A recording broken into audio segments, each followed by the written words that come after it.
The situation surrounding former Kaduna State Governor Nasir El-Rufai just took a very serious turn that shows this is no longer just an investigation, but has become a full-blown detention that could last indefinitely.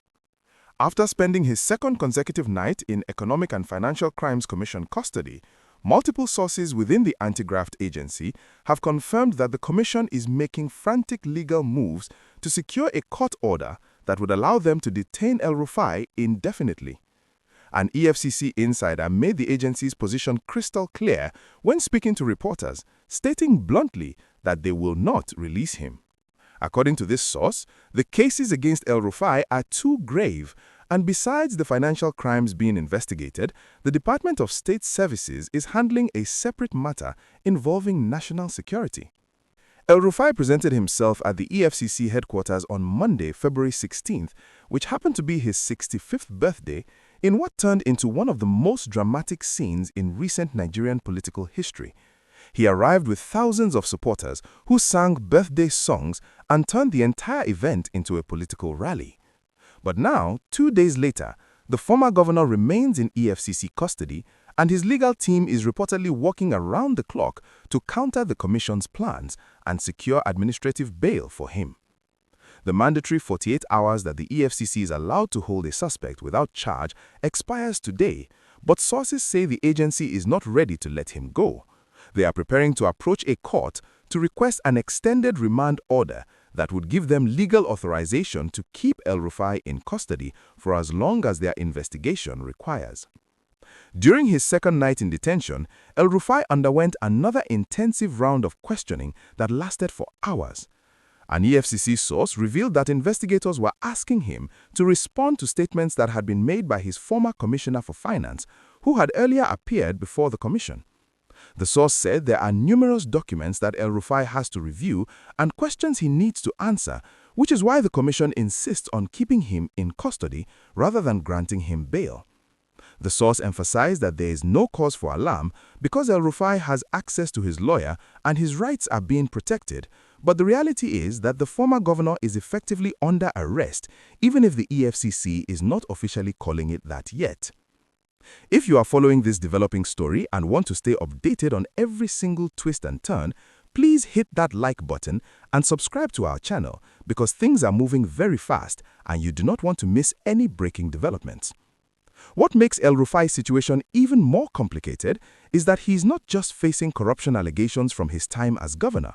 The Department of State Services has already filed a 3-count criminal charge against him at the Federal High Court in Abuja over allegations that he unlawfully intercepted phone communications belonging to the National Security Advisor, Nuhu Ribadu.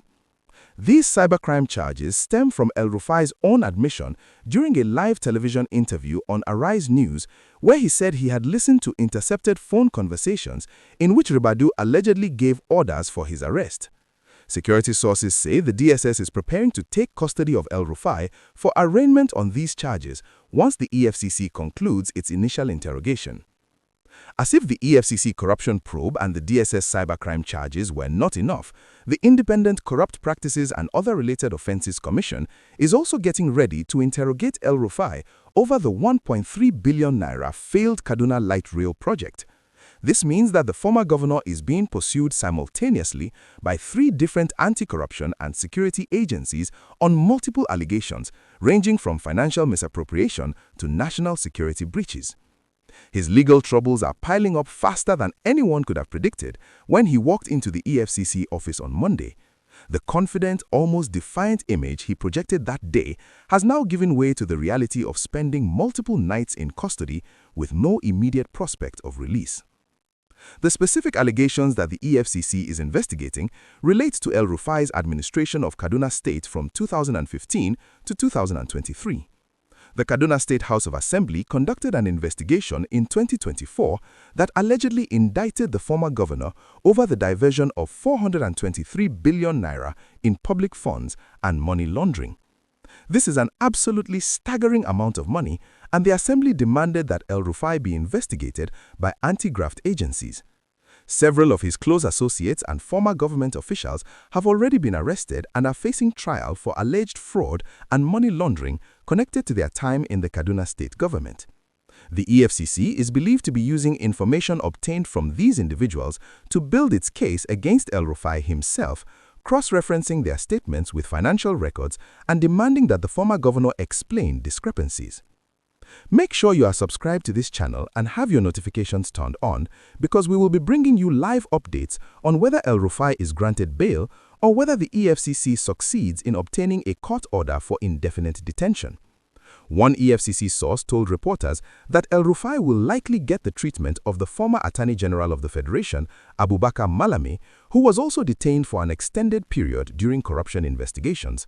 This comparison is significant because it suggests that the EFCC is prepared to hold El-Rufai for weeks or even months if necessary, rather than releasing him on administrative bail after the initial 48 hours of questioning.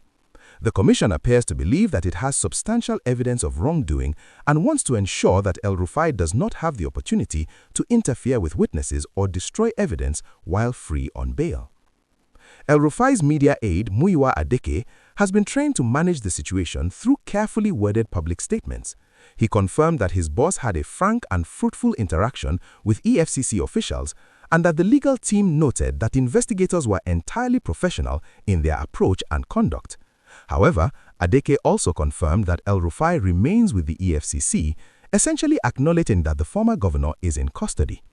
The careful language being used by El-Rufai's camp suggests they are trying to avoid creating the impression that he has been formally arrested, perhaps hoping that framing it as voluntary cooperation will somehow make the situation less damaging politically. But the reality on the ground is that El-Rufai is not free to leave, and his detention continues beyond the legally permitted 48 hours without charge.